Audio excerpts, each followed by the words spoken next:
Still missing two. Recording in progress.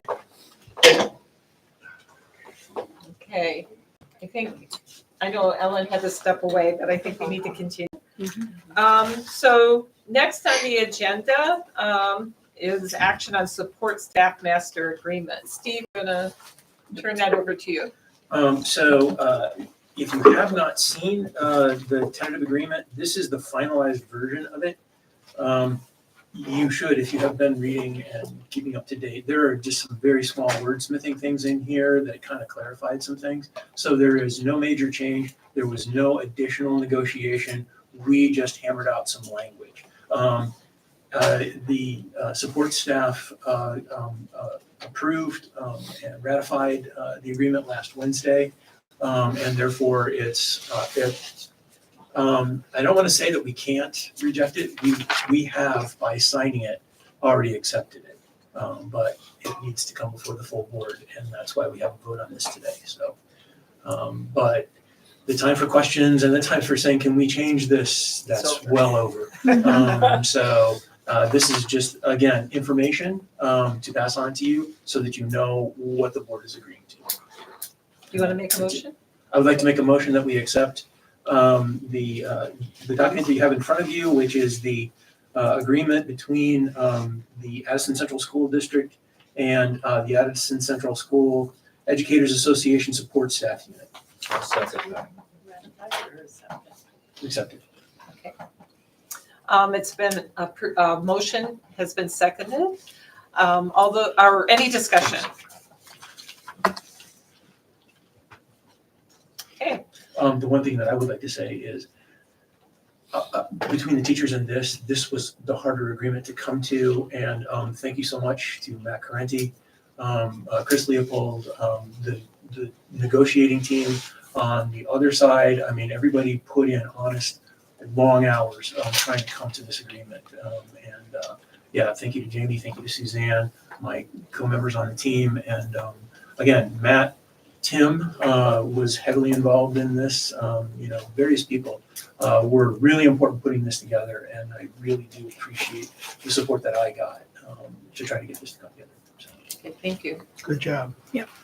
Okay, so I think we'll make an official vote instead of me saying the unanimous consent. So all those in favor of approving the staff master agreement indicate by saying aye. Aye. Any opposed? Any abstentions? It has, okay. Thank you, As Laura. always. Thank you, Laura. Thank you so much, everyone. It's been approved. Chris Pratt is in, and he wanted a second to just say a few words. Yeah. I would like to thank the board for voting this contract, but also the negotiating team. I would like to give maybe a little history. I don't know if I have 3 minutes or not, but so this contract is an excellent contract. I'm very proud of the work that we did. It kind of goes back for a number of years when we became a united district. When we became a district, it was evident that there was an inequity between the outlying schools and those in Middlebury, with the teachers as well as the support staff. The teachers was taken care of pretty quickly. It's taken, how many years have we been a district now? 8 years? Yeah. 8 years. So that's saddening that it took that long to remedy this issue. But with this particular negotiating team, when they looked at it, they fixed it. I think the board's had a lot of training on equity, as well as the administrators. I know I've sent emails to various people maybe on this board about equity. So I'm hopeful that this contract kind of puts that to sleep, so to speak. I know in this year alone, in talking with Dr. Baker, she used the term professional staff. I told her how support staff felt about that. And in one conversation, she changed it throughout our whole school district. So I'm very hopeful that that kind of work will continue. I know even in the interview committee that Dr. Baker, the board had, they invited 10 support staff, and they also invited 10 teachers. So I'm actually just here to say thank you. We need to continue to work on that. A couple things that are really important for this contract is the retirement that we had in our district. We had a 403B, which when we became a United District, I'm not sure if I'm using the right term, United District, there was only a 2% match. So if you think about the math, a paraprofessional making $20,000, a 2% match from the board is 4%, adds up to like $16,000 over 20 years. So this particular, they accepted VEMRs, which is it's a great thing for our support staff. They accepted Plan A. I was shooting for Plan B, so there's work to be done there in 2 years. But I just— You said you were retired at one. Yeah, but I know. But anyhow, there's work to do, but I feel like we're moving in the right direction to include all of our members in our school district. And even something that Dr. Baker, she didn't pay me to be here, by the way. Oh. But Dr. Baker, our opening day of school, or when staff came back, she invited every staff member. And I know the cooking staff wasn't there, but she went to the director and said, next year I want you there.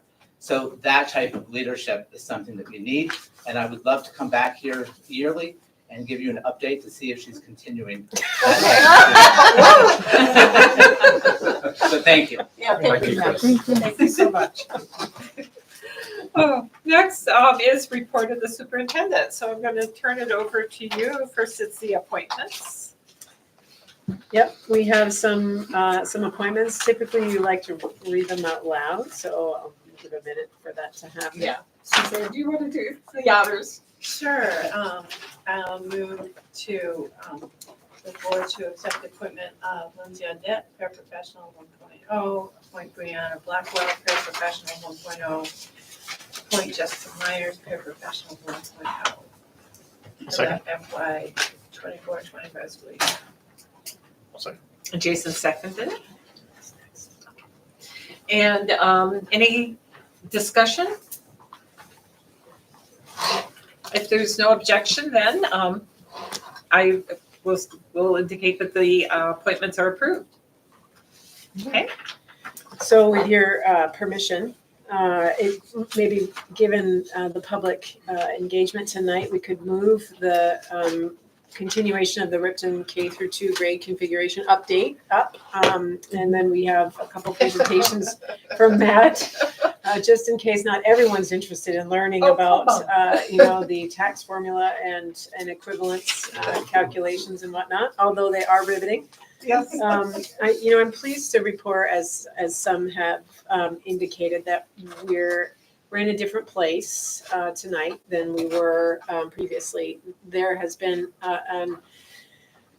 nothing short of heroic effort on the part of the community of Ripton and of the staff at Ripton to find ways to come together to put to rest the issues that brought the circumstances before you when we really had reached an unworkable point when we were together on September 9th.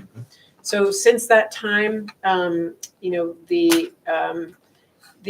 K-12 parents have met with Melissa Giroux and they have had enough conversation about how best to move forward that she feels comfortable staying. So that's a significant improvement, and I think the routines of the classroom feel comfortable that they will be moving forward without interruption from this point forward. We will continue to monitor that situation and just make sure that it continues as everyone expects, but that feels good. As Steve mentioned, I was able to meet with some community members in Ripton who understand that we've got to kind of do some thinking out of the box here as to how to move forward. There are scheduled to be maybe even 28 kids in Ripton next year, unless circumstances change in some way. And we have some conversations. The policy committee has already begun. I'm interested to know the work that the Ripton community has done in terms of thinking about ways, that we could bring the school forward, perhaps differently as we move forward. I don't know what the results of those communications will be, but I think we've established a dialogue and a way to begin to engage in these conversations, given that it's important to do so. I think everybody agrees it's important to do so.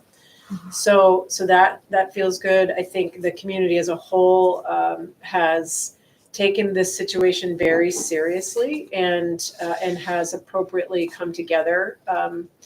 I've met with the staff a couple of times, and I will be meeting with parents and probably staff tomorrow night as well, just to kind of close the loop and make sure that everybody feels good about moving forward in roles and responsibilities. As we continue.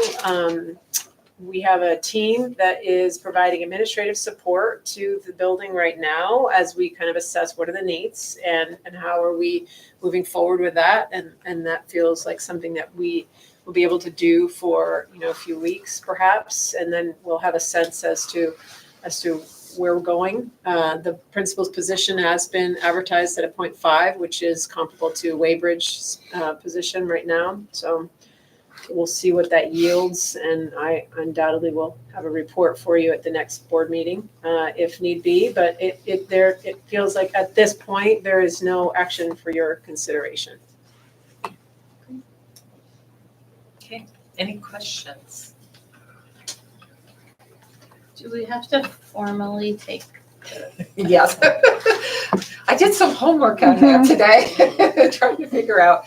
If folks may recall, at the last meeting, we did a motion to postpone the action that we had proposed at the last board meeting.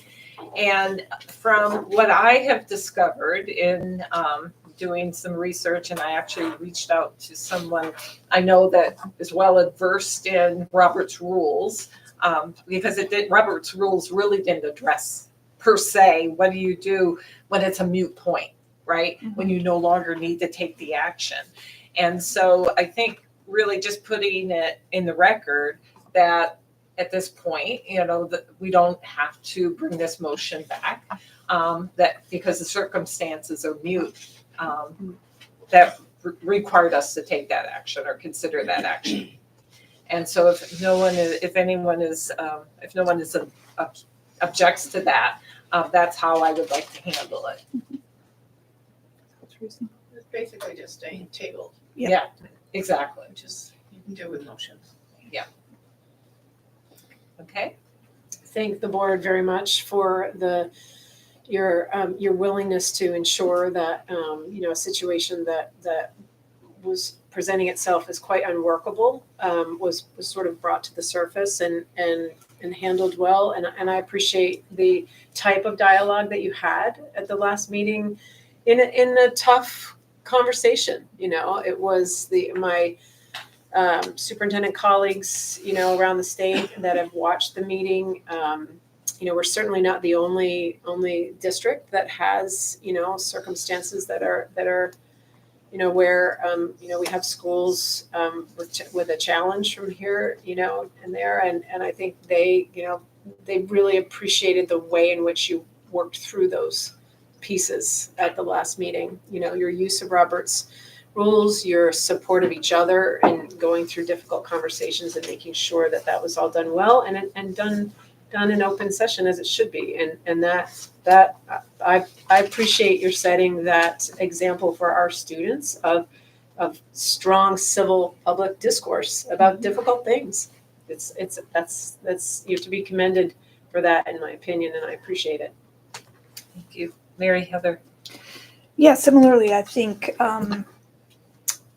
kudos need to be given to the folks in the community for coming together with the staff and Dr. Baker for you fostering that connection and really, kind of cultivating that conversation, and while also protecting the professionalism of our staff. And I think reminding all of us of the lanes we need to stay in and the mutual respect we need to have for those lanes.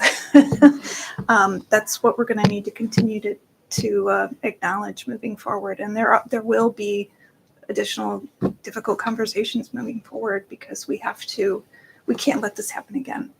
We can't let this happen again in the spring when it comes time to populate our schools again.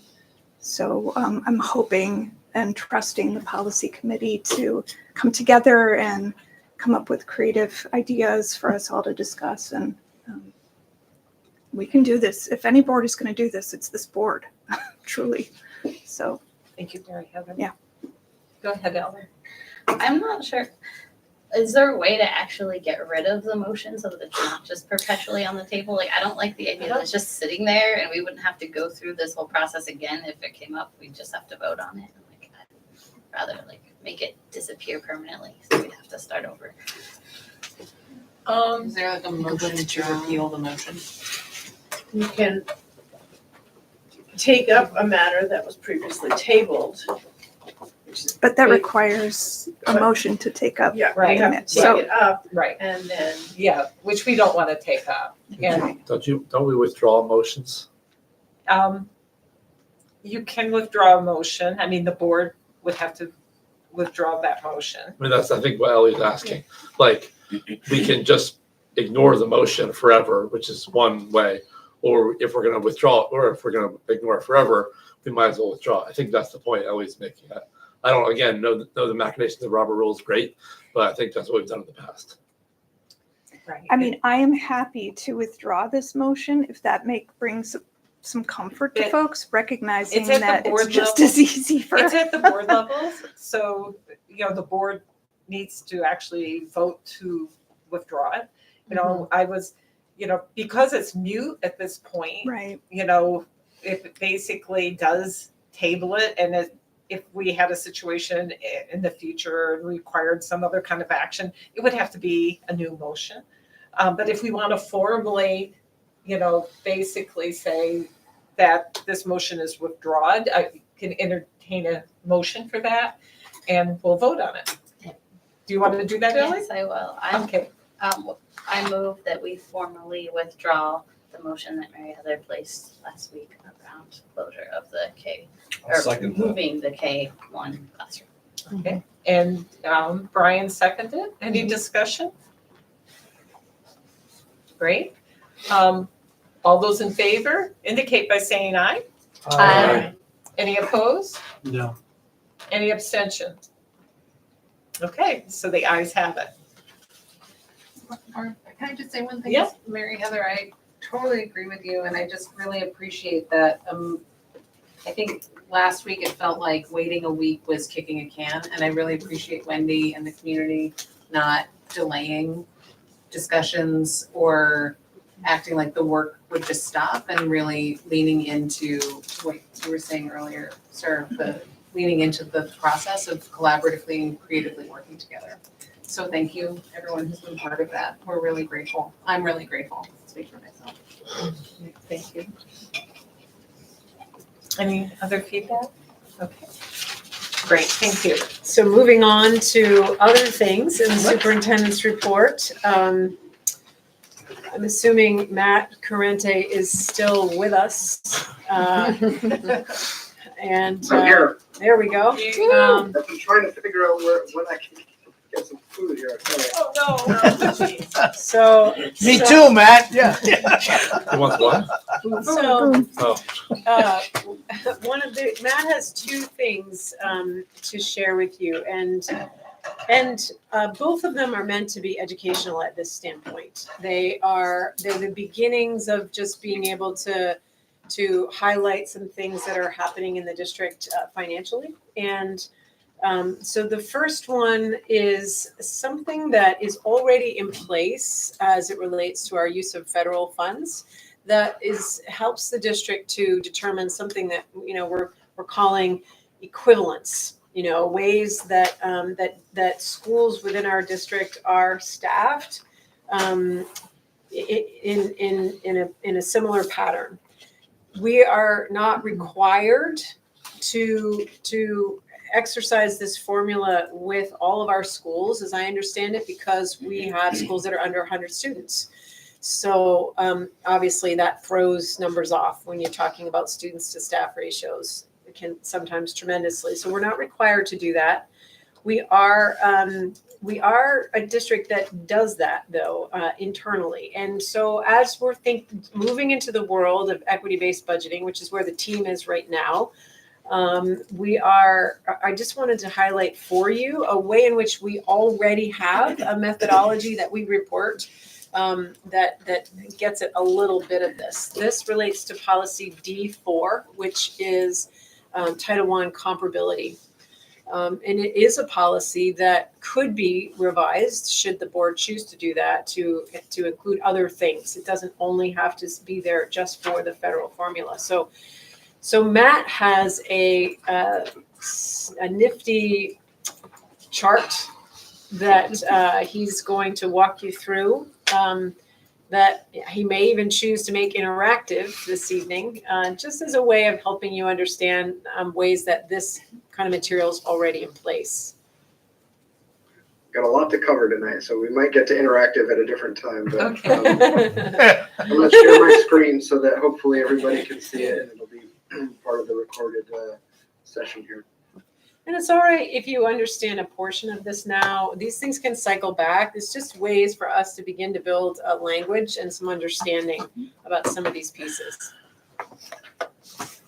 Can everybody see this? Yep. Yes. Okay, great. Can't So, read it, I can see it. And thank you, Dr. Baker. As Wendy just said, I have two presentations to share with you. This is a short one, so we're going to go through the staffing equivalents and talk through some of these terms. It's important to look at equivalence because it's one of the ways that the federal government forces us, for the sake of being eligible or ineligible for title grant funds, to compare our schools. And they have a set of rules and tests that they make us put our schools through to show all different measures of equivalence. And we're going to talk about two of them tonight. One is comparability, the other one is supplement, not supplant. So just to start us off, Board Policy D4 says the district shall use local and state funds to ensure equivalence among schools in staffing and the provision of curricular materials and instructional supplies. Students in all schools shall be eligible for comparable programs and supplemental supports. So before we go into the chart that I made, and we'll go into each one of the two charts, one for neutral methodology, which is part of supplement supplant, and one for comparability. We're going to look at each one of those separately, but let's just look at some of the definitions first. So equivalence, we've defined here as a measure of resource distribution based on enrollment. So this is another way of saying we've taken need out of the equation for the sake of equivalence, and we're really just measuring resources based on how many kids are in each school. Comparability is defined as how do schools with higher poverty rates compare to schools with lower poverty rates. Neutral methodology is how does ACSD calculate baseline resource distribution? What is our method for determining the baseline so that we can then calculate if resources are supplemental or supplanting? And so when title grant resources, in this case, replace district resources, for instance, we don't fund an interventionist at a school because we use title grant funds to fund that. Well, if that is a district with a high poverty rate, that would be a supplanting, where we're using federal money to pay for something that we would normally pay for out of the general fund. What the purpose of the title funds are to be supplemental. So we have to show a baseline where we have equivalence across all of our schools. That doesn't mean equal, but it means a neutral methodology that we use to show that the resource distribution is all supplemental in the case of a title fund school. Instructional staff, we're going to see this ratio of students to instructional staff, and I thought it was important to point out that in this case, instructional staff is principal, classroom teachers, itinerant or specials teachers. So this would be at Mary Hogan, just the FTE, 1.0 FTEs of music, art, phys ed, and foreign language. And then itinerant is just another word for teachers who work at multiple schools in the rural or the smaller elementary schools.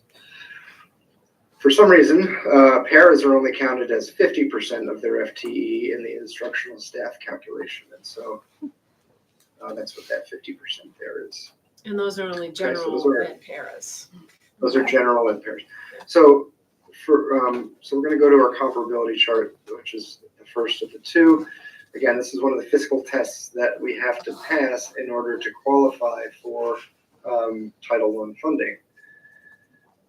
So the rule says, the comparability rule says, title schools with greater than 100 enrollment must stay within 10% of the district average ratio for non-title schools.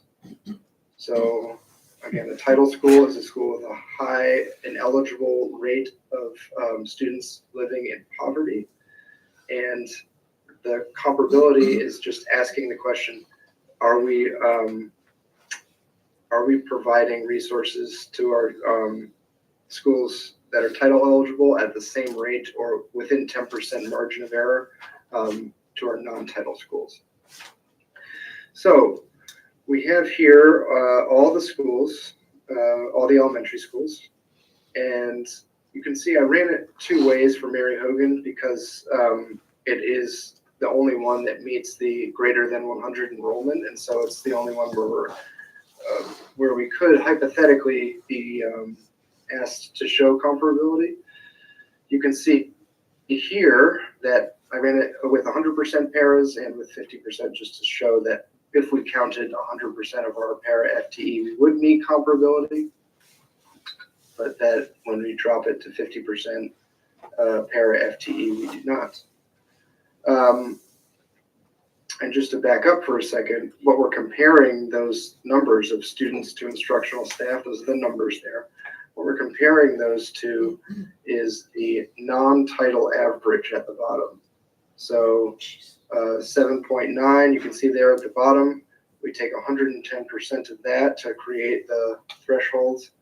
So any student to instructional staff ratio higher than 8.7 would not meet comparability.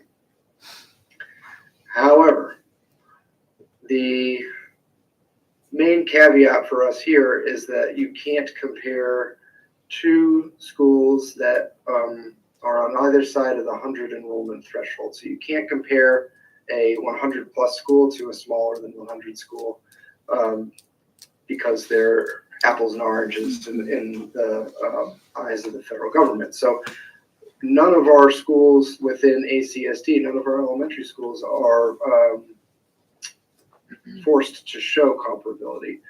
As Dr. Baker said, we are looking at it for the sake of kind of our own data and showing what the ratios would be if we were, for instance, to have to show comparability between Cornwall, which is our second largest elementary school with an enrollment that hovers right around 100. If Cornwall passed 100 in enrollment, we would have to show comparability between Mary Hogan, which is a title eligible school, and the average, or in this case, the only non-title school, which would be Cornwall. Okay. Any questions on comparability before we move on to the next slide? Remember, this is the short presentation.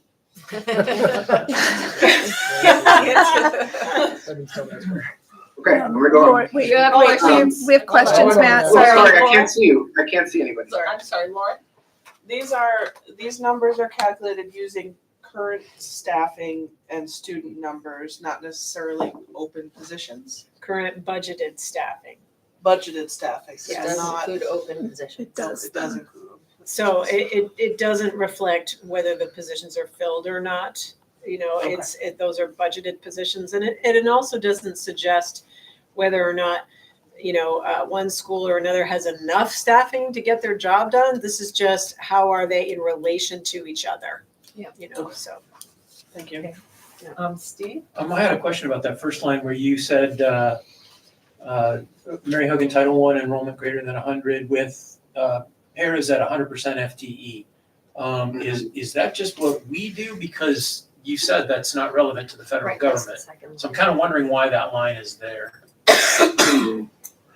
Yeah, I included it just to show that What a difference. the para FTE was in this calculation enough of a mathematical change to move us outside of the comparability window.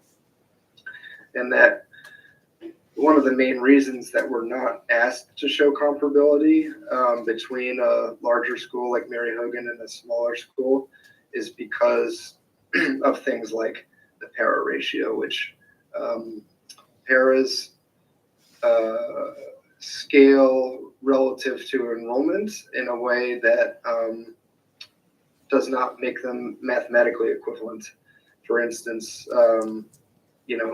if you were to calculate the administrator to student ratio alone in a small school and then extend that to a school the size of Mary Hogan, you need to hire something like 9.5 assistant principals. There are not 9.5 assistant principals at Mary Hogan because there's a higher rate of paraeducators. So that's one of the reasons that that the calculation doesn't stack up between a larger school and a smaller school.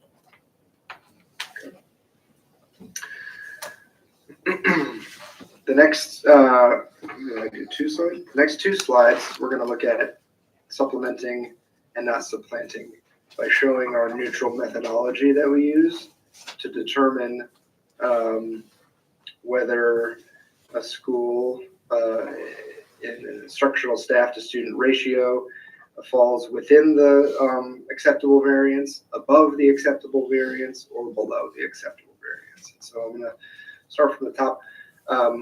Acceptable variance is started with, first we start by calculating the target. And we calculate the target by taking the average of all student to instructional staff numbers for each school. So you can see on the top right, 7.2 is our district average. We then take 15% above and 15% below that average. You can see high and low there. And that creates a variance window, which we're looking to stay in. Another way of putting it is we find the middle and we try to keep everybody as close to the middle as possible. If a school has a high ratio of instructional staff to students, it is shaded dark in the students to IS column right there in the middle. If a school has a high level of students to staff, it's shaded lighter. So another way of saying that is the level of shading equates to the density of instructional staff to student. More adults, more instructional adults per student. If it's darker, fewer. If it's lighter. Okay. Just picking apart these numbers a little bit, we can see that we have 3 schools which fall within the tolerance. Ripton, Salisbury, and Weybridge. And then we have 2 schools which fall below, meaning that if a school falls below the student to instructional staff ratio, then another way of saying that is there are more than 15% more instructional staff to students at that school. So it's a richer environment in terms of the ratio at Bridport and Shoreham. And then we have 2 schools which fall above the acceptable variance threshold, meaning they're missing or they have fewer instructional staff to students. and that's at Cornwall and Mary Hogan. Any questions on that? Matt, just to confirm, the instructional staff has paras at 50%, correct? Yes. Okay, thank you.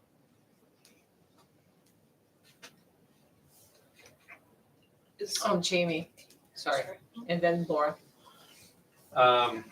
Thank you, Matt. This is my second time seeing this because I had a meeting over the summer with Wendy and Matt and Courtney to talk about this policy. And Matt, these are different looking slides. But if I'm remembering that conversation correctly, the target number at the top right there, can you talk a little bit about that? Because like at the meeting we had, you played around with the target. You were like, the target I thought originally was some sort of either mandate, legal standard, or it was a goal or an aspiration, as the word target suggests. In this case, it's just the average. And so it doesn't, to me, it originally suggested it's what we hope is ideal or something, but here that's not that. So can you say a little bit about what? Yeah. And then everything falls from that target. So if you set the target differently, like what happens? Sure. So just to back up a second, I think that over the last time we looked at this, the variable that we were playing with was not necessarily the target. It was the variance, and there was some question over how that 15% number was created. I think the answer that I came up with is that this is the neutral baseline, that methodology that ACSD has set for itself. So there's no statutory requirement to stay at a 15% window. You can close the window, you can expand it. We can say as a district, we want everybody to be 25% within, range of the median, or 10% or whatever it is. The one that is a hard number is on the previous slide here. Comparability is the rule says 10%. So that one is a federal rule. So yeah, during that meeting, we played around with the variance window to see what it would do to moving schools either within the window, above or below. I think ultimately the slide that you're looking at reflects the precedent of the methodology in ACSD, and for the sake of supplements of plant, this is what we would show to federal government to say, here's how we determine our baseline. Here's how we determine what we allocate before we add title funds to show, hey, if we're adding a title-funded personnel resource to Shoreham or to Bridport, well, they're already the two highest saturated ratios of instructional staff to students within our district. And so there's no way that the application of those title funds can supplant anything. Those are all supplemental resources. Where we run into a hard time in this model is at Mary Hogan, where we're saying right now on paper we are not within our acceptable variance window, and in order to show that we are not supplanting using title dollars, we need to be able to show that we are putting general fund assets into that school so that the title funded resources stack on top. That's one of the takeaways from the data here. Now, Matt, we've gotten a variance from the Agency of Ed in order to not have to make changes based on the sizes of our schools and so on and so forth, right? Mm-hmm. So it's not that we're out of compliance in anything based on the differences in the sizes of schools. This is really more for the board's information in terms of a way in which we already have to consider questions like, are we providing equivalent resources instructionally across schools? So Laura, you had your hand up. Yeah, my and then question. Mary Well, I Heather. think Steve had his up No, before you mine. were Oh, before. okay. Okay. My question was, where did the 15% come from? So I think we covered that. Okay. Thank you. I just want to clarify, again, this is just based on enrollment, so this does not factor in student need or Correct. anything like that. Correct, just So basic that's a enrollment. layer that's on Yep. top of this. So I guess my question is, when we're looking at the student to instructional staff ratios, obviously what exists in our buildings is based on need to some degree. Mhm. So how does that, you know, I guess I'm not articulating this well, but, you know, we may be looking at ratios that are a result of extra staffing because of extra need, that then when you compare them to the other schools, make it seem unfair or unbalanced, I guess would be a better. So I guess, how do you factor that when you are kind of looking at resource distribution? You're looking at this as one barometer. Or do you just kind of know, oh, okay, well, the reason it's that way is because there's greater need here. So I'm just wondering how need enters when, and maybe it's too early of a question, and that's okay too. Yeah, need enters later for sure. You know, I mean, because remember, need is related to specialized services that need to be provided, and you know, and so on and so forth. So that's, it doesn't take into account your guidance counselors, nurses, you know, all of those pieces. So there's some of that need that's in the quality standards. This is really specific to instructional staff as it's defined by the federal government. Yeah, this really sets the floor. You know, it's a baseline neutral methodology, and then on top of that, we would add the need-based pieces of the puzzle. Thank you. Steve? The next slide is similar, so we I'm have going to a move couple on more- so that we can. Sorry, Matt. Just Okay. 2 more questions. Steve? Sure.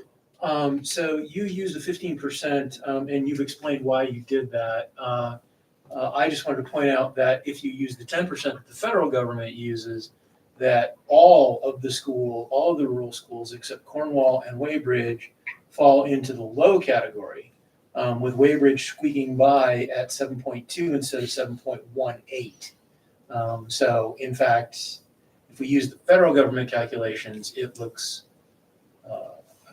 different. Well, the federal government only sets a threshold for comparability. They don't set one for neutral methodology. So that's I just want to point out that the two different fiscal tests, it's not the same test. Okay, Ellen? Yeah, my question is like more for Wendy, but if we, I know the policy committee is looking at this idea of moving students around, but if we start concentrating kids with higher level of needs in programs like that little one built in Ripton, will those, drastically mess this up? Because we might need to double the amount of staff there if we had. Yeah, that's a good question. Yeah, No, that's kind of what I because was trying to there get are at. no student services staff are in this calculation. This is strictly classroom teachers, building administrator, and general ed paras. So classroom paras at 50%. So any of the programs that we have, any parts of the district that relate to a therapeutic approach to kids, you know, in terms of student services would be exempt from this. Gotcha. Thank you. Okay, Okay, Matt. so the next slide is in the same vein, but instead of instructional staff, we're just looking at classroom teachers. So that's the only staff demographic that's represented here. Instead of instructional staff, we're just looking at teachers. Otherwise, everything in the methodology is exactly the same. One of the new pieces of information on this slide comes from the Champlain Valley Superintendents group. I don't know if they're formally an association, but I think so. They are. Where you know, there's a benchmark that's sort of been set by them of 17 students to teacher. And then you can see here at ACSD, our median is 13.4 students per classroom teacher. Using the 15% rule, we create a variance window of 15.4 to 11.4 and use that with the same shading and text color rules to show the ratios there in the students to classroom teacher column.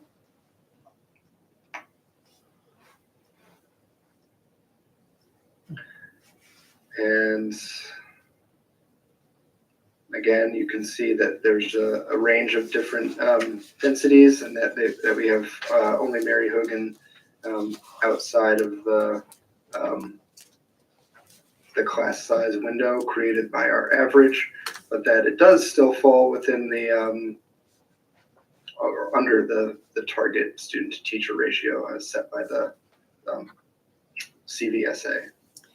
And again, it's not that any of these class sizes are too big or too small. That's not the point. It's really how are they in relationship to each other. That's what this is focused on.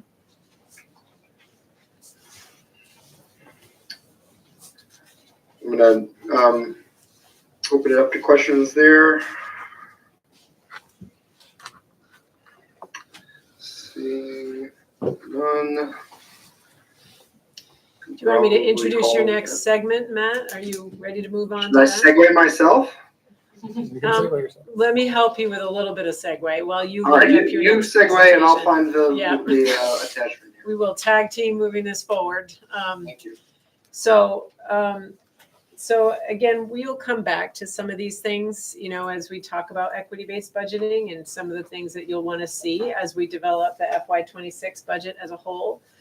But tonight also just begins, what we're going to call, budget driver session 1, because there are a number of different pieces that are going to go into this budget season. And so we've broken it up into session 1, which really kind of focuses on some of the external pieces that are being considered statewide. And these are, I've asked Matt to put current in just about everywhere because these are under discussion. The commission is coming out with recommendations in December for cost-cutting measures that the legislature will take up in January. I mean, this is very much a moving target.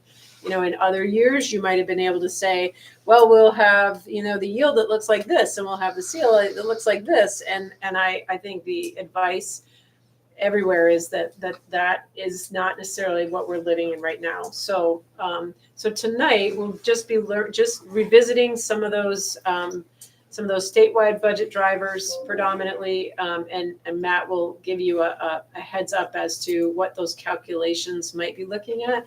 And then the next time we meet, we'll be talking about student services budget drivers. So we're just kind of trying to break it up a little bit to build understanding as we go.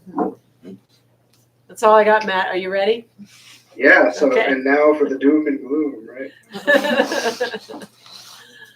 This is always the presentation to kick off budget season and sort of make remarks about the landscape, what's going on, and what we're paying attention to as we head into the season. And so it doesn't always paint the rosiest picture of things, or at least it hasn't in the last couple of years, but it is, it's a list of all the important pieces of the puzzle as they start to come together and what we know and what we don't know. The presentation is 2 major sections. The first part is external drivers, so what's going on outside of our control or outside of our district. The broadest one of those is probably the Vermont political landscape. As anybody who went through the budget process last year knows, the state government is in a state of turmoil, especially around how they're going to fund education. And so there's a little bit of tug of war or conflict between fiscal conservatism at the executive level and the governor's stated intent to make education funding reform and cost containment a cornerstone of his campaign, in an effort to try to lower property tax bills across the state. TBD on if the ed fund is actually the bad guy that he says it is, but again, that's what's coming out of the state house from the governor. And then at the legislative level, we have lawmakers whose argument is that cost containment has been impossible because as costs have gone up within the ed fund has also been asked to do more in terms of providing, new services that that fund was never asked to pay for before, whether that's universal meals, aging facilities, mental health services stemming from the pandemic, private school tuitions to schools who serve students who are on the school choice model. There's a lot of different things where money is leaving the ed fund and not going into educating kids in the same way that it used to, without any major increases in the relative size of that fund within the state's budget. It's up 2% over the last 10 years relative to the rest of the state's pie. What does this do for our budget development? So first and foremost, it makes planning hard because we don't know what's going to happen. And so it's hard to make a long-term plan or a 1 year out plan when you don't really know what's going to happen. But it does speak to a strategy to build a budget that's adaptable and can be made to adjust if the rules change in the middle of the development process. We don't have anything today that says they're going to do that, but we didn't last year either, and they did. So on top of that, we're also working with a new set of laws as passed by Act 183 last year, the yield bill.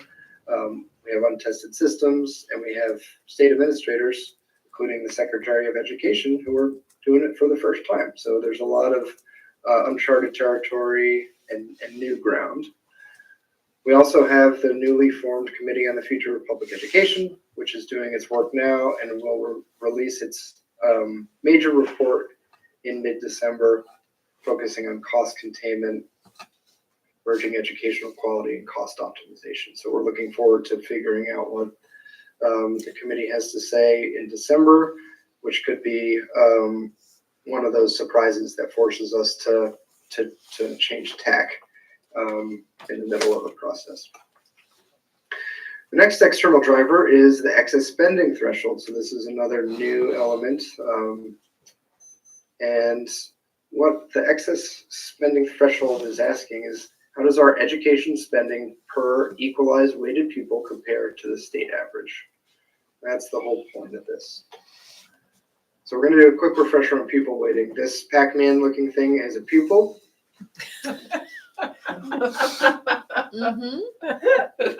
And there's 3 of them. So if we just count how many pupils we have enrollment. And for the sake of equalized weighted pupils, enrollment is averaged over 3 years. Okay. The next thing we do is we figure out which grade level each pupil is at. So we have small, medium, and large. And depending on their grade level, they carry more weight. So instead of the count being 3, by factoring in grade level, we might now have 6 weighted pupils. The next thing we do is we figure out what kind of demographics apply to those pupils and their grade levels. Poverty, sparsity, density, all of those things. English language learners all carry different weights. Depending on the demographic makeup of our pupils and their grade level, we get a final weight. And when that's combined with our average enrollment, we get something called LTWADM, which really needs to be a better acronym, but it is what it is. We're stuck with it. So that is, whenever I say equalized pupils, what I mean is LTWADM, in case I slip up. So excess spending threshold is coming back. Do you have a Under question? 183. Well, I was just gonna talk about that. The reason they're not gonna change LTWADM is because that is a temporary placeholder. So a real term will come soon. Hopefully we'll only have to deal with this for another year, but yeah, don't worry about the mouthful staying there. This needs a better brand name, you know? Yeah.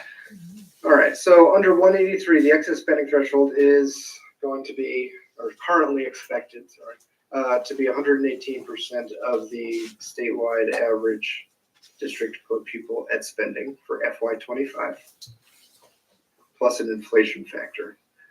So the next slide is going to break down a little bit, but what this is telling us is where we're at right now on our per pupil spending in FY25, if we were to take that and carry it over to FY26, 0% increase, so no increase to the budget, we are at the spending threshold. We're not above it and we're not below it. We're right at it. So any significant budget increase will likely incur the double taxation penalty. What does that mean? So 118% of the inflation adjusted Vermont state average. So what we do is we see the Vermont state average there on the top. That is the average ed spending per LTW-ADM. After all the federal grants and other things get taken away, this is just what is the ed fund pushing towards each one of the district's LTW-ADMs, and then what's the average statewide. The next thing we do is we put an inflation factor in. Right now it's estimated at 3.2%. Again, this is something outside of our control. It's a measure of the economy. We don't know exactly where it's going to land, but that's the guess. That gets us an inflation adjusted average of 13,666. Then we take 118% of that to get 16,126. Right now in FY25, we're at $16,099 from the ed fund per LTW-ADM. That tells us that we are at 118%. So I think if you were to put a couple of decimal points in there, it might be 117.9 something percent, but ostensibly it's 118. That gives us 0% growth potential above that threshold. The way it works is anything that we spend above $16,126, so let's say we spend $500 per pupil more than that, that gets added on to the per pupil spending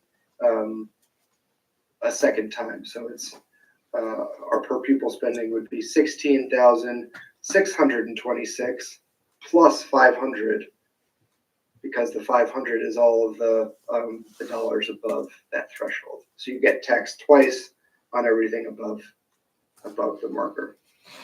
That's what double taxation means. Okay. The next driver is healthcare costs, and these are, you're going to hear about healthcare costs every year. Everyone's seen what's going on in the news with Blue Cross and MVP and the Green Mountain Care Board. It's worth noting that we use the Vermont, VisBit as our healthcare provider, and so we're not tied to any of those news stories about 25% or more for some of the private and small group plans, but we are expecting an increase. And so what we know, or what we expect now, is that the increase is going to exceed current budget constraints. What current budget constraints means is that we currently have about a 5% surplus within our FY25 healthcare budget. A lot of this is variance that's based on individual plan selection. So family plan costs more than a couples plan or a two-person plan.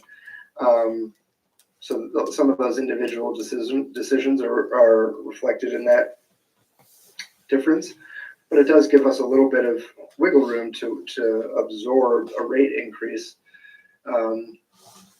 with a projection of $800,000 to $1 million of new spending on healthcare. That could net out to between $500,000 and $700,000 to the budget, just based on healthcare. I have a question. Sorry, Matt, I have a question about that. So what I'm hearing is that we haven't spent all the money that we budgeted for healthcare for fiscal year 25. Well, we're in FY25, so this is just a really early marker of where people's plan selections have come in. We haven't seen, this is an encumbrance. It's not really anything more than a guess at where we might land, but there's not a lot of certainty in that number yet. Okay. It's hard to at quarter one know where we're going to end up. We don't know what people are going to select. I will say that that float between the 5.0 and 5.3 is similar to what we've seen in previous years as a Okay, margin there. I'll wait till later on this. If anyone remembers the tax rate discount plan that came in the middle of the year last year, middle of the winter, this was the renovation to the what's the first thing, the cap or whatever. It's meant to step down every year. So the discount we received in FY25 was proportionate to how affected we were by the new weighting system. We were negatively affected by 13%, so we got a 13-cent discount in FY25. It's going to go down. The discount is going to go down by 20% this year, so from 13 cents to 10 cents. Less discount means the same thing costs more. So if we take the budget and we move it from one year to the next at 0%, it's going to make the tax rate go up without any increase in spending. So disadvantage led to the discount. Discount lasts 5 years and steps down by 20% each year. You can see that we're going to be at a 10-cent discount here. That would equate to a 3-cent increase to the district tax rate at level funding, just because of the shrinking discount. The next external driver is the state's CLA adjustment. And this has the most slides and is the smallest change, but we're going to go through it tonight because it's going to be a good opportunity to walk through this this change that they've made under Act 183. The state has done something that's a little bit of a mathematical contortion in order to make the EDTR, the Equalized District Tax Rate, look bigger than it ever has before by comparing it to the state average. So what they're doing is they're trying to make the tax rate that we show in budget presentations look more like what people are actually going to see on their tax bill to prevent that sticker shock, so that you're not saying, oh, I see that the equalized district tax rate for ACSD is $1.49. How come when I got my tax bill it said $1.95 or $2? Because of CLA. So it's not going to fundamentally change the rates. It's just going to change how they look. The EDTR is going to look higher off out of the gates than it has before, and that's going to probably wind up on the warning when the budget goes out for a vote. The reason that this is a driver is that it has the ability to affect sticker shock at the ballot and not at the tax bill. And so if we are not able to cleanly and concisely convey this information to voters during the budget development process, we could wind up with something that hinders the ability for this budget to be passed. Again, doesn't actually affect the tax rate. It just affects how it looks. A quick refresher on yield. I liked this. This is from a state presentation. If you think of a yield as a unit of measurement, every time a district spends one yield per weighted pupil, it adds $1 to the tax rate. So one yield equals $1 of tax rate is a really straightforward way of thinking about what a yield is.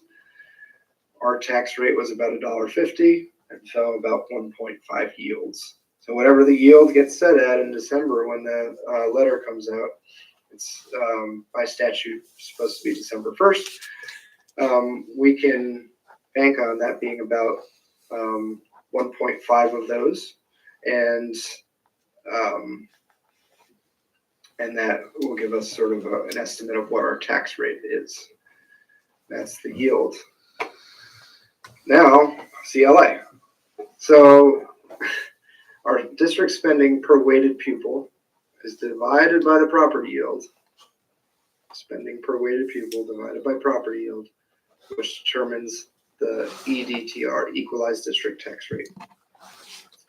This is the rate that a district would have if all properties were assessed at fair market value. So if all of our towns had just been reassessed and everybody's property, everybody's assessed value matched what the market rate was for those homes, we would have CLAs of 1.0 across the board. Of course, towns are all lagging on their assessments, and it's hard to stay current. And what happens, or what has happened, is that the value of homes outpaces the assessments because homes are increasing in value faster than they're being assessed. The CLA comes in and adjusts that to say, all right, well, the homes are worth more now, but the assessment hasn't happened yet, so we're going to use a CLA to artificially raise the tax rate for that town. And so that's why they're there, and they're calculated for each town each year. Meaning, if you have a town where market pricing leads to a low CLA, which leads to high taxes one year, that average home price might level off and the CLA might wind up coming back up. It's really independent on a town by town basis based on what happens in real estate that year and the last 2 years. So in some of our towns where 10 to 20 real estate transactions might be the whole story for 1 year, you're not necessarily looking at a huge data set to determine what that average is, and that gives us the potential for some big swings in some of our smaller towns. The average of all towns CLA is this new state CLA adjustment factor. This is the mechanism that the state is using to manifest that change that they were talking about, where they're going to make the EDTR look bigger. And so you can see in the box there, if the statewide adjustment were made to ACSD's FY25 numbers, our district tax rate would increase to $1.99. Remember, it started at $1.50 or $1.49. And just by adding this state CLA factor, this adjustment factor, it jumps up. Now what it's saying is, does your town's CLA happen to be above the state average or below the state average? If it's above the state average, then your tax rate goes down because your, again, CLA is an inverse thing. If your CLA is below the state average, meaning your homes are outpacing the state average in their market price, the tax rate goes up. But this is what it's going to set as the district tax rate, and what will most likely be by law required to put on the warning. Here it is in graphic form. So the previous town tax rate calculation is per pupil spending divided by yield equals the tax rate.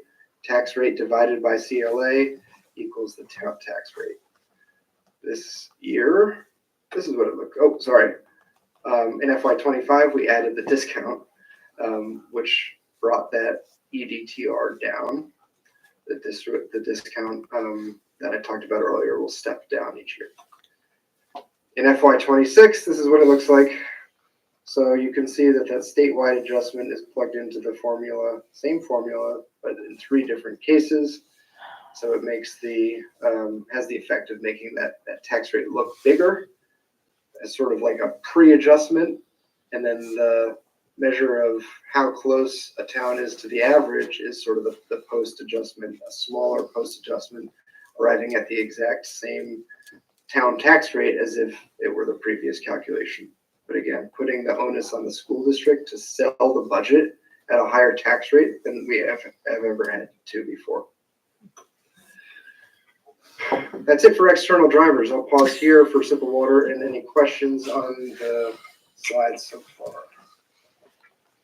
Just an observation, if we thought it was hard to explain it last year, it's like. Yeah, we're going to talk about it early and often. Yeah, really hard. It just factors the CLA in up front as opposed to waiting for the CLA in the back end, so from that standpoint, it's okay. But the whole thing to me just calls into question the use of property tax as an educational funding driver as opposed to something else. Because we've now, this formula has so many hypothetical situations that it feels like it's difficult to nail down in any way that seems understandable. Steve, go ahead. I was looking at it and I see a lot of calculations talking about the money and the spending. This assumes not just that we are level funded, but that our enrollment is level. Because if we lose enrollment again, that there's changing the numerator and there's changing the denominator. And Yeah, that's a good point. we're potentially, being right at that 118 if we're just talking about spending. And we have no declines in enrollment. We have already crossed that line if we lose any more students. It's also a concern because, this district is, as I've gotten to know it, we have no unfunded mandates. We are doing everything that the Vermont legislature expects of us to the letter, whether it's proficiency-based graduation requirements or flexible pathways or whatever it is that we've been asked to do by the state. And you know that these mandates are many, this district has implemented fully. There are many districts across the state that have not done that. So one concern that the superintendents have is that in looking at the differences in per pupil spending across the state, we're comparing districts who have made some of these investments as required by law and other districts that have not been able to do that because they've not been able to pass budgets that have allowed for those mandates to come into play. And I think, those are some of the underpinning elements here that are, are maybe not as close to the surface as they might be. Yeah, it's a really tricky one because all of the districts in the state got factored into that state average, which is used for the excess spending threshold. So again, you have parts of the data set used for the threshold where districts are out of compliance with mandatory state staffing and programmatic things, and they are artificially bringing the average down, and the average is going to force higher spending districts who are in compliance with all of those things to Be penalized. To reconsider. figure out a way to bring all of those mandated requirements forward in the next budget. So it's really a hard thing there. Suzanne. So Matt, also included in here are all districts that have a bond, correct? So that's also figured in here?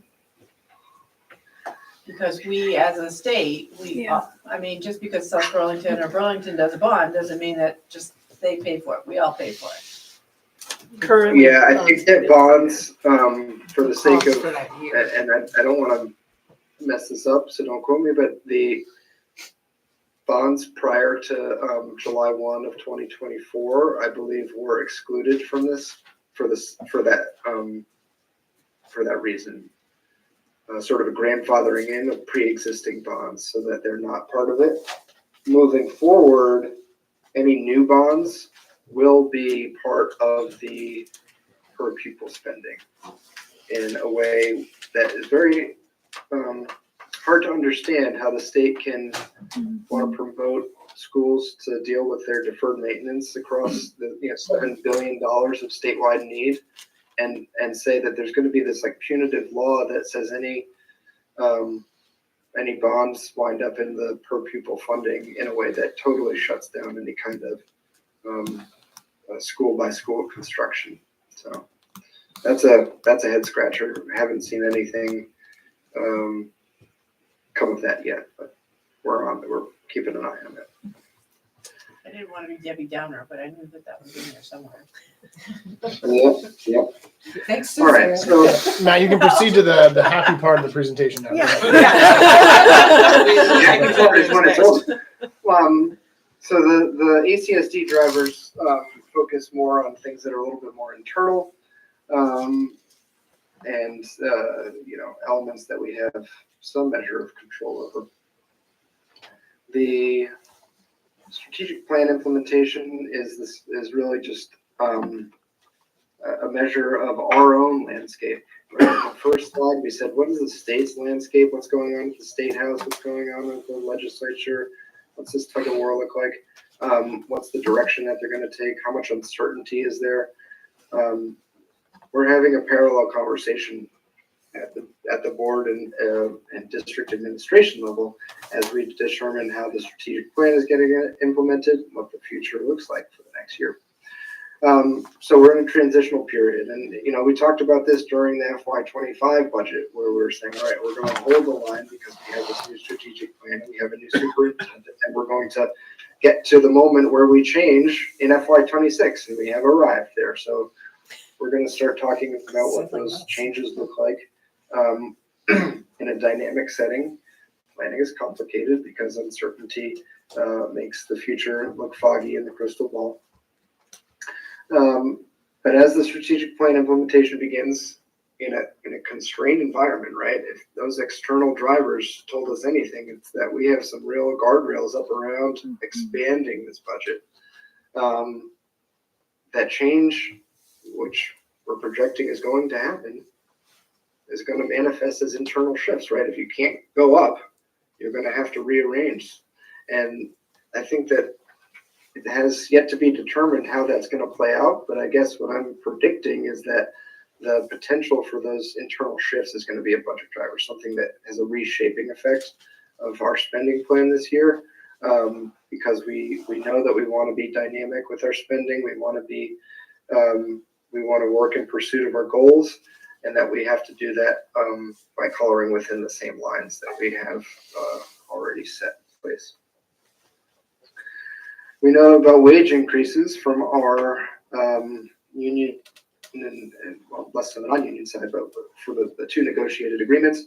We know that our licensed, and again, I think that we are past the level of approval needed to show these numbers, but for our licensed staff, teachers, and other professionals are receiving a 5% increase in base compensation plus step advancement, which factors out to about 7.34. And unlicensed, 6% plus step plus that VEMR's benefit, which factors to about 11.7. Those dollars are in the boxes to the right. 1.15 million, which is about 436 per pupil. That's equalized pupil. And the same for the 378,000 for the unlicensed. In non-union, wage growth tends to fall in line with what's happening in the licensed and unlicensed sectors. So I think that this estimate is based off of administration receiving 5% and other non-union staff receiving 6%. That totals to $737 per pupil. So there's this new money coming in and needing to figure out where we are going to put it. It's going to be a budget driver. And that's it for internal drivers, major drivers. I did throw a few other ones in here, which are always in need of consideration. We have our tuition rates. This is the rates that we pay for universal pre-K to other providers, and to the Career Center for high school students to attend, and the rate that we charge and bring in as revenue for our tuition students to attend ACSD, and for some of the other programs that we run here. Insurance that's not related to healthcare is another driver.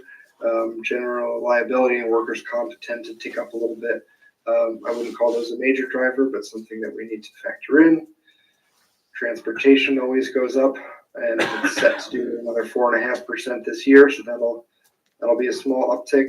And then repair and maintenance cost containment. This is always just making sure that as we work towards some of the larger elements of our facilities plan, some of those, state level, bottom level, major projects, can we contain the repair and maintenance costs on an annual basis, and sort of mitigate anything from becoming a major driver.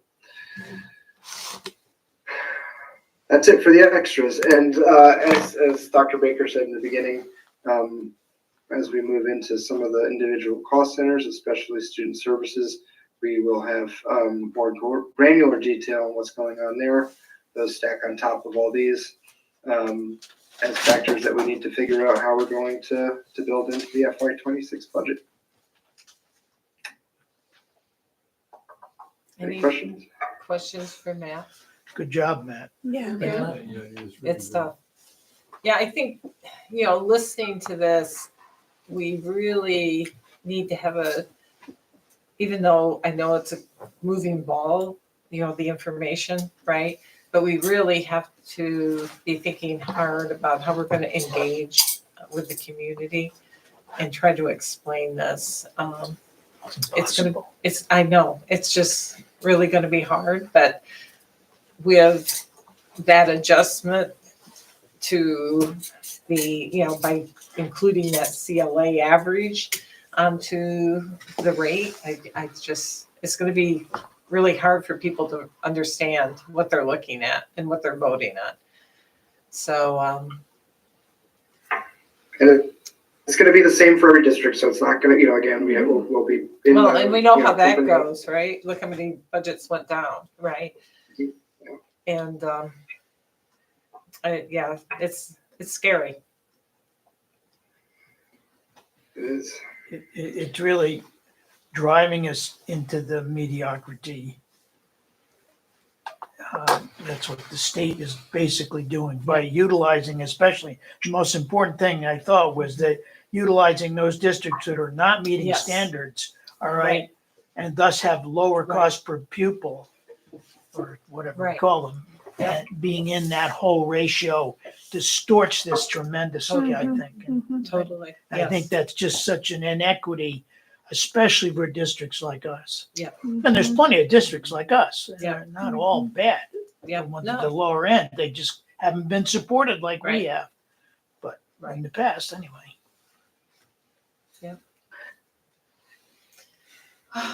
Yeah, Mary Heather. It certainly is discouraging, and just from this simple story that's been laid out, it almost feels like we're being set up to not pass our budget, right? Right. There's so many factors that are complicating it and making the sticker shock so tremendous that it's hard to imagine convincing our voters that they need to come along and continue to support us like they've been supporting us in the past. Yeah. I guess I'm just wondering how this informs kind of the number that we're aiming for. Yeah. Because it just seems like even just to carry forward what we've got right now is making it that we'll be double taxed. We won't be able to pass this budget. So I'm just already starting to think about like how we've got some pretty serious guardrails. How do we, navigate? Yeah, and I think we need to be really, really cognizant of, where we are, where we can tighten the belt. Because we're going to have to. I think we're going to have to. Well, it defines what is tightening the belt. Right. We've always tightened the belt as best we Right. could. It's not like we overspend. Right. But you're right. It's.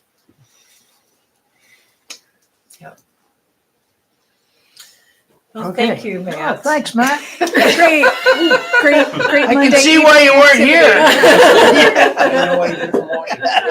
Maybe the whole budget season. Yes. Remote We're looking forward presentations. to that. But Yeah. seriously, thank you, Matt. You're doing Thank a you. good job Thank You are a genius on this. keeping us You are. And you explained it well. understanding, what's happening. Well, I wish you all the best of luck in figuring it out. It sounds like you're planning on not coming back. Thank you, Matt. Yeah. Enjoy your dinner. Yes. Yeah. Bye, Oh, Matt. at 9:30? Oh, man. Okay. So, getting back to the agenda, we already took care of, the potential action that we needed to, and we got that off the books. Mhm. The next is report of the chair. And I have to say, I really screwed up because when I sent the email on Tuesday, and Mary Heather pointed this out, that my brain was just fried at that point. And, I was thinking it just had the wrong name on the file, but it really truly was, I picked up an agenda as opposed to picking up the superintendent evaluation that came out of, that the executive committee had reviewed. And I apologize tremendously. And then I did a double screw up because I thought I had already sent it out. It wasn't on my mind when I was working with Darcy to make sure that materials were in board pack. So you at least would have gotten it there. And so, sorry guys. So, I will get that sent out correctly this evening and double check it to make sure that it is, because your input is really important on this. In the meantime, I had sent it out to principal building leaders as well as Wendy's leadership team, and I did send the right one to them. So I only screwed up with the first one I sent out. So with that said, we'll put this on the agenda again next week. And next week. No, I'm going to be away. It's not going to happen. We'll put this on the agenda when we set the agenda next week, and for the next board meeting. So again, please accept my apology. So next on the agenda is report of the board, and we can walk through these items. First of all, communication and engagement. Tricia, do you have anything you want to? Yeah, sure. I will say that we had hoped to put forward the procedure for A21 before you guys. I don't know if you remember, we talked about at the very end of last school year. It didn't make it onto the agenda or board pack, so it's going to have to wait till next meeting. But it's hopefully to officially set our procedure, especially for public comment and things such as that. So that will be coming up. In the meantime, it is time to put together our fall board update letter. So I've reached out to the heads of all the committees and asked for, that's okay. That's okay. This is your friendly reminder. I need it by next Monday.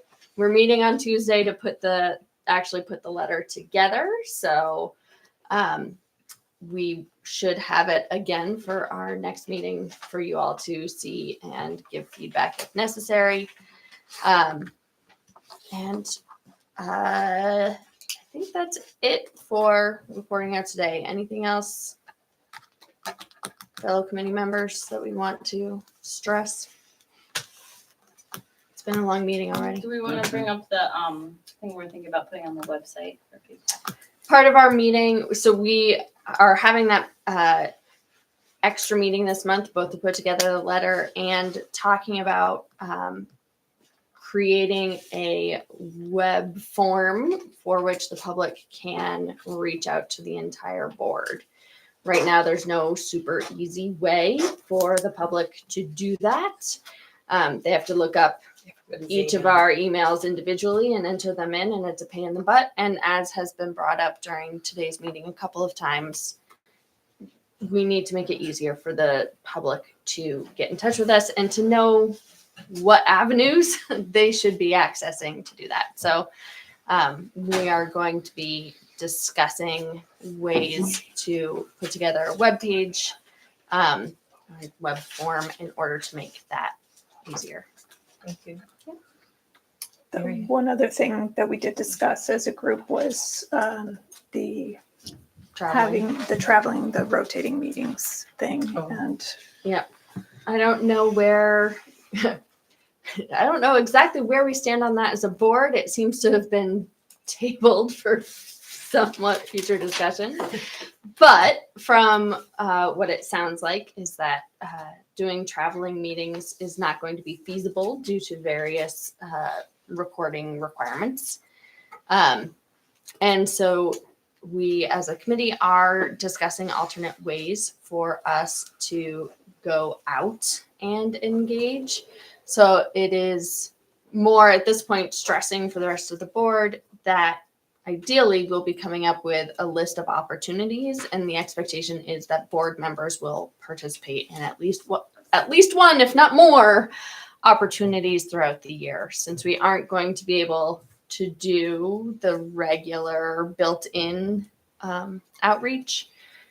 Just emphasizing that we need to make that commitment as a board that we will be reaching out to get the feedback and information that we really want to get. Mary Heather? Yeah, I was just going to say, I don't, You're fine. I'm not sure that we had clarity about what the board had decided. So it was kind of We like, put it back in the board. I'd have to go back and yeah. look at the minutes specifically. So I'm doing this. I think what I remember is that it was going to come to the CNE committee to discuss, to come up with other options, and we're working on that. Yep. I think it's still kind of up to the board to decide whether you want to do rotating and make it happen or do these other options. But I think from the committee's perspective, it's either or. We need to reach out to our communities and be in our communities. Right. Folks' thoughts, Jamie. Didn't we vote on this? We had We a sent it straw back. poll. We straw polled. We straw polled and it was pretty evenly split. So we left it that Was we it were- a even split? Like, what do you mean pretty even? it was like 7-6. Okay. Yeah. Right. So And there's a cost associated with the rotating. Right. right. And so my recollection is we had left it that Barb and Dr. Baker were going to reach out to MCTV and explore what Actually, those sorts of, You were going I was gonna say. well, Yeah. so yes and no, because I said I was going to, or, I took that on. And then later in the meeting, you said, well, but we'd be happy to do that. So I understand both. And I did talk to Kurt, and Kurt did send something on to you guys. So I don't know where that stands right now. But on top of all of that, from my surface conversation with MCTV, there are still the cost. same issues. There's Right. still the same cost issues. Right. There's There's costs. there's as well. no magic wand there. So, So- they have the same technical. Yes, Yes. they have the same Hurdles. technical There's no issues that we do. magic here, you Yep. know. So that route would involve extra costs in order to make traveling meetings feasible for us to meet all the requirements that are now expected of us.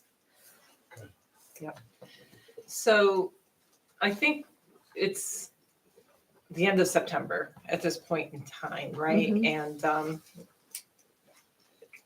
And I'll throw something out for us to consider, that this year we don't, because of the costs involved, we don't make the attempt to try to get to every school because we're running out of runway anyway.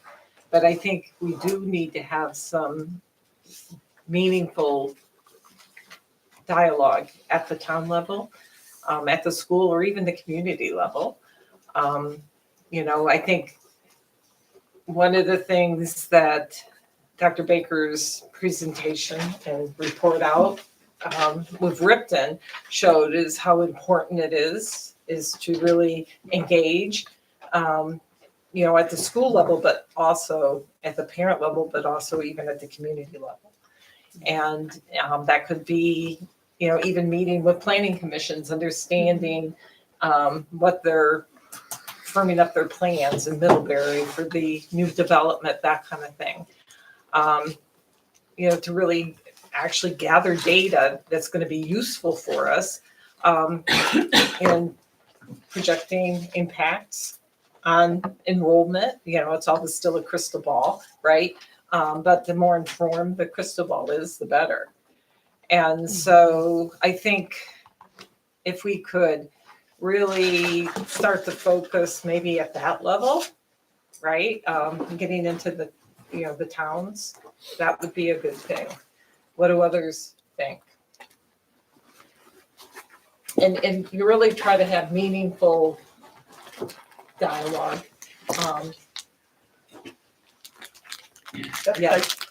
Whatever that means, I think it's better than falsely going and having our meeting at a town Where no one shows where up. no one shows up, okay, and where there is no dialogue. People can make a public comment on Zoom, okay, if they wish to, in whatever format. So I think, as I've always stated, and I've been clear on this, I think it's stupid to go out as we have, but I'm all in favor of designing something. I don't know what that is.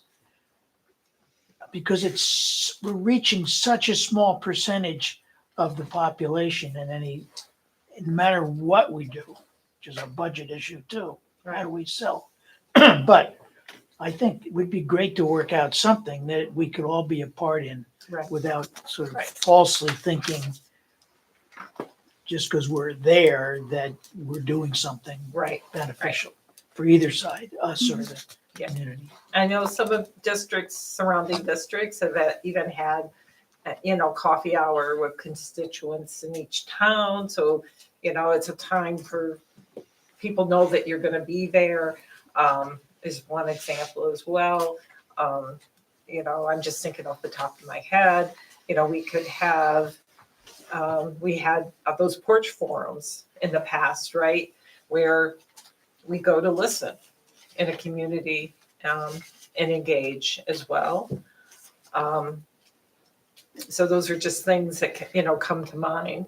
So possibly the board may want to consider directing the communication engagement committee to really look at it, to ensure that whatever we're doing has some real meaningful data that we're gathering. Mm-hmm. And That we're gathering and they're gathering. And they're from gathering us. as well. Right. Exactly. So we actually have a dialogue, which we can't do here, right?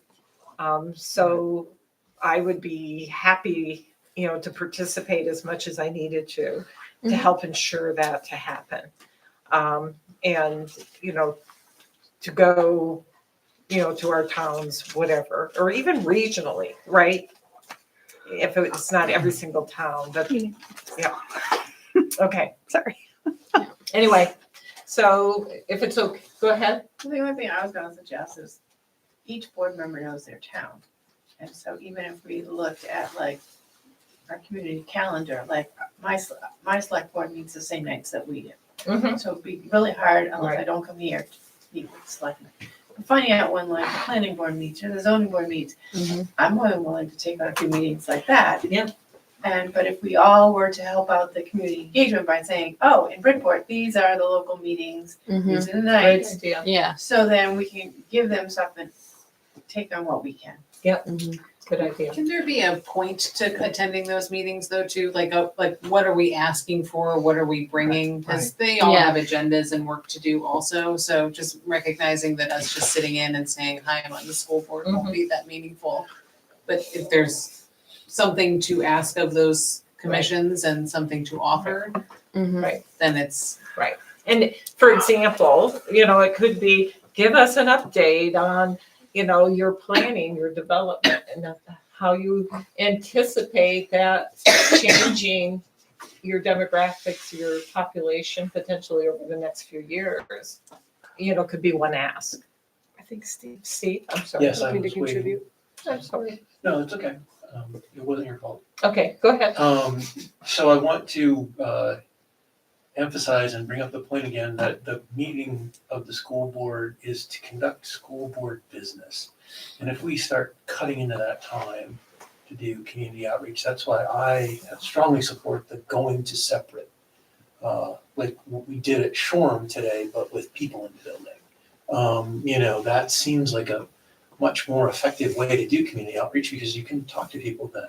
Because the board meeting is really kind of a very stilted and artificial environment. It doesn't make us talk to people. In fact, the model is set up so that we don't have a dialogue with people. And if we are going to have a dialogue with people, I think there's got to be a better format to do that. By moving us around the district, if we do it like we used to do it, we're adding to our board agenda. Because when we have these student presentations when we're there, which eats into our time, and when you talk about who shows up for those meetings, the parents of the students that are giving the presentation, and then after the student presentation is over, most of the public leaves. So are we really doing community outreach when we do that? So those are just some observations that I've had over the years about, does having it in the separate towns really increase our community engagement? Because I think there's better ways to do it. Well, and I'm curious, I wasn't able to make it to Shoreham because my work day goes until right before this. Do you feel like that was effective for outreach? I mean, my thought of that is really it was information for the board rather than Sure, board. But we did leave a really nice postcard. So we did. All the students are going to see that the board was there. Recycle. Yes. Okay. With pictures by members. who Of the did board. Very good. Wonderful. I love it. You can see the I'm rainbows. so sorry I and wasn't butterflies. there. You would have been proud. Ah, Anyway. Anyway, sounds like so my we sort of digress. Yeah, so I think, we can move on. But I think that's what I think the replacement needs to move to, is having the communication and engagements, come up with some ideas, but send them ideas too. Suzanne's, send them what meetings are, that kind of thing. I think that was awesome. Okay. But also, I really take Ellen's point of having some clearly defined goals definitely. and thoughts. Yeah, definitely. On everyone's mind is their tax bill, right? Yes. So That alone. yeah, I mean, and I'm very happy to attend town planning, meetings with board members if there is interest on the part of town municipal groups to just talk about what's happening, at the state level, why tax bills are the way they are, what are the different changes, what if that's an avenue to be able to address some of those things. I mean, usually town taxes and school taxes go together, right? So if they're wanting to have some sense of kind of what we're talking about, and that's better presented in a town forum in that way, I'm happy to go and give some sort of an abbreviated set of comments around that if it's helpful. Yeah. Okay, thank you, guys. Next is Jason, is the Facilities Committee. The Facilities Committee met on the 18th. Two things I'll bring to your attention are the update from Bruce that's in board pack. Just talks about improvements that were made over the summer at various schools and projects that were completed. If you have any questions about that, just shoot me a note. The other thing we discussed that's relevant is that we've decided to move forward with the capital improvement planning process and hire an outside firm. So we're going to start that process, RFP process and selection process and all that, and we'll keep you. This was something the board will have to execute when it comes time, but getting that ball rolling now. So. Thank you, Jason. Finance Committee. We haven't met. We're meeting on the 7th. We'll discuss at that point not only the beginning of the budgeting process, but also the fourth quarter end, which we haven't discussed yet. And then the first quarter will be done by then, but that's usually a fairly quick discussion because it doesn't reflect on a lot. So that's what will be happening. We didn't feel it was worth meeting just on that before the 7th. Okay. Thank you, Chip. And I assume you don't have, do you have anything else for No. negotiation? I No, shouldn't we've put already words got- in your mouth. I got it. Sorry about that. Nothing additional to what we already discussed. Okay, awesome. Policy Committee? We have 4 policies here that we'd propose, we would like to see court to adopt. You've seen these policies all once before, or sometimes more. A5 hasn't changed basically at all.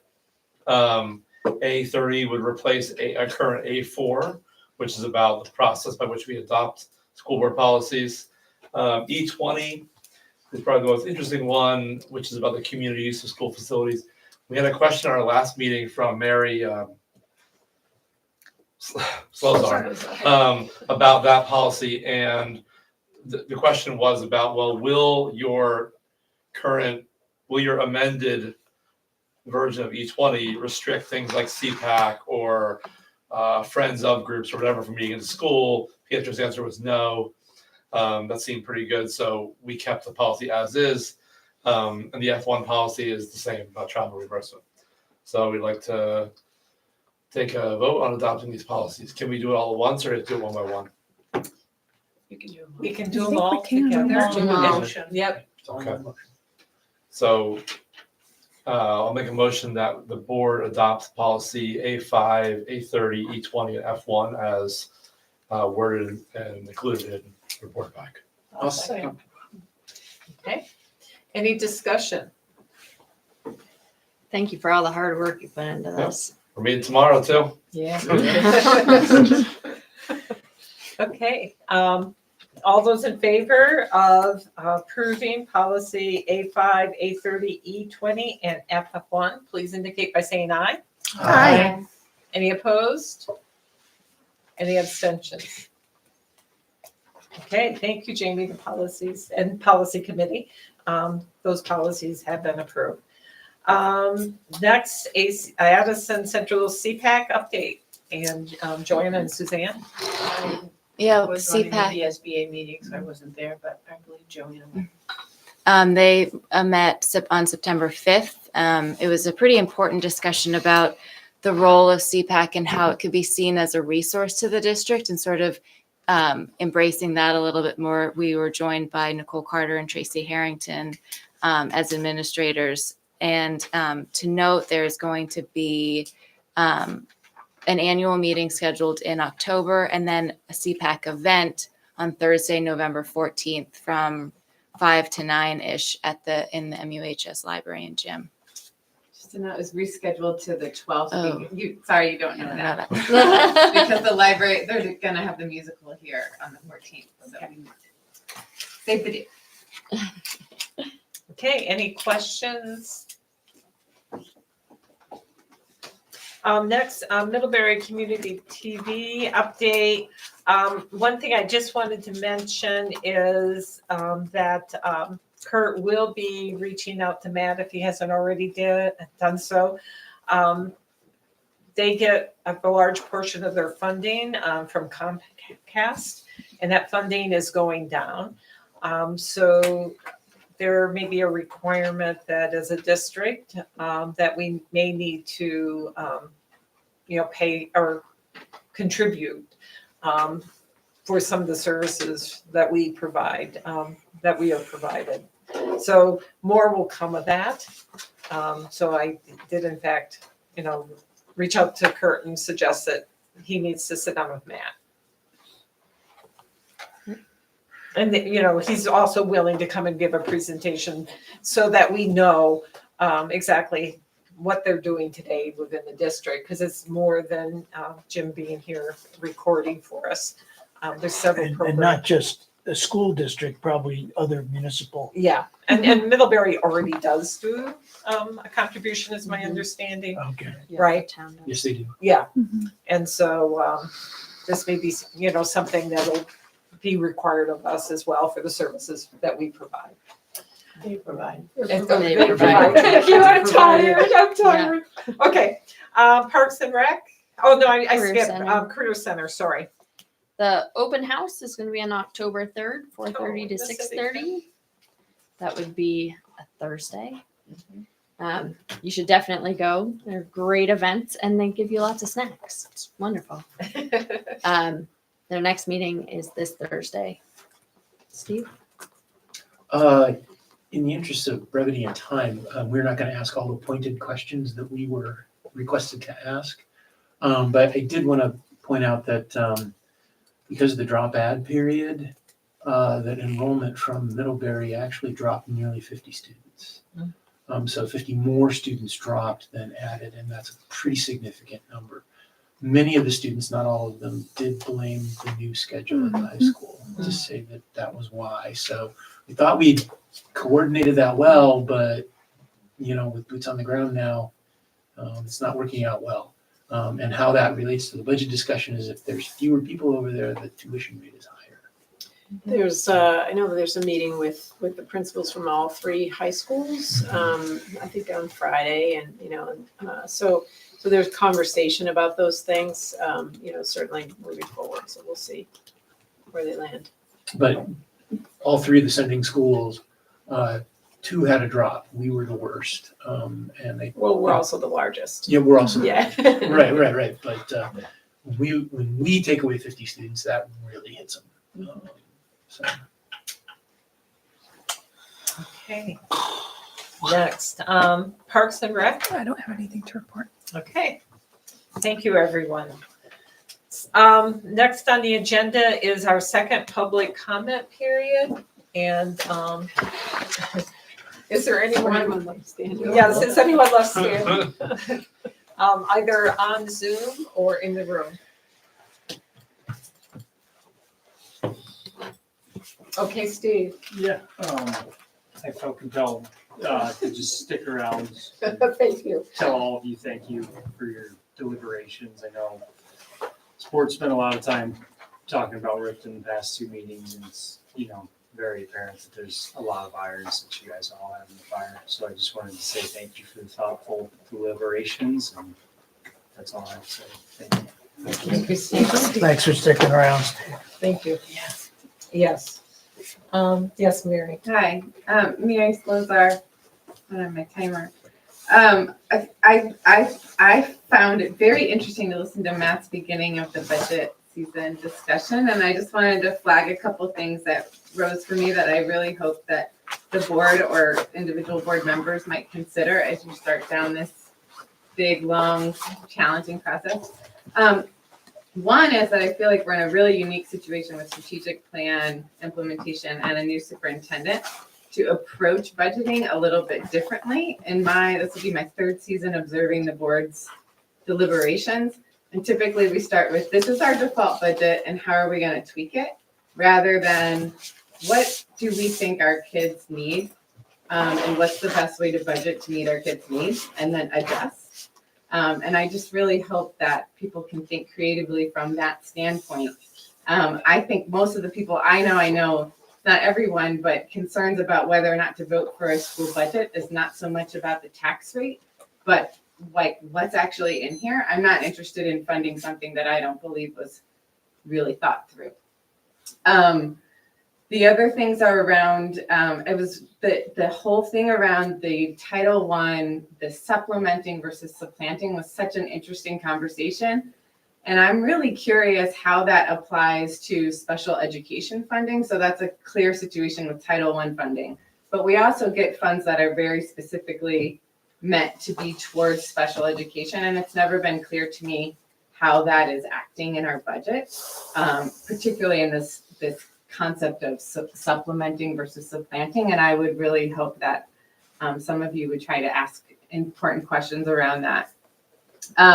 Wonder why, I wonder if, I know there's a reason, it's the federal approach to count paras as 50%, but I think that's something that could be debatable given that we don't have to follow that standard. And it seems like it would be a worthwhile conversation to think, is that how we want to set our neutral methodology for thinking about equity? And I'm curious what that neutral methodology might look like, not the same one, but what would be a neutral methodology for thinking about need and how funds are distributed across schools based on need. It seems like a really tricky one that I'll be watching and listening and trying to learn with you on. Finally, I think the issue around it being a really challenging budget season is a real one. And I hope, I know there has been discussion about you all doing more advocacy kind of work. And I would just like, get in the paper, talk to John Flowers about what these issues are and see if you can get community members to also tell Montpelier that we're not okay with it. So please speak up. I'll support you. Thanks. Okay, thank you. Anyone on Zoom? Okay, so next is our board reflection, and Jason has agreed to give us a little synopsis. Well, I just prepared a couple pages of things. Yeah. I just want to say that I'll just reflect over not just this meeting, but the last 3 weeks of meetings. And I think we've, asked a lot of each other, and I think we've done really well. And I'm proud of the discussions we've had and the work we've done and the way we've handled, difficult conversations. And I just want to let you all know that I appreciate you all, and that's all I got at 10:03. Yeah. Thank you, thank you. So can I have a motion to adjourn? To adjourn. Okay, Thank you. thank you, guys. Nice trip, Barb. Oh, thank Sail you. well. Oh, thank you, thank When do you you. leave again? Wednesday. Oh, have fun. Today's Monday. Yeah, okay. Today's Monday.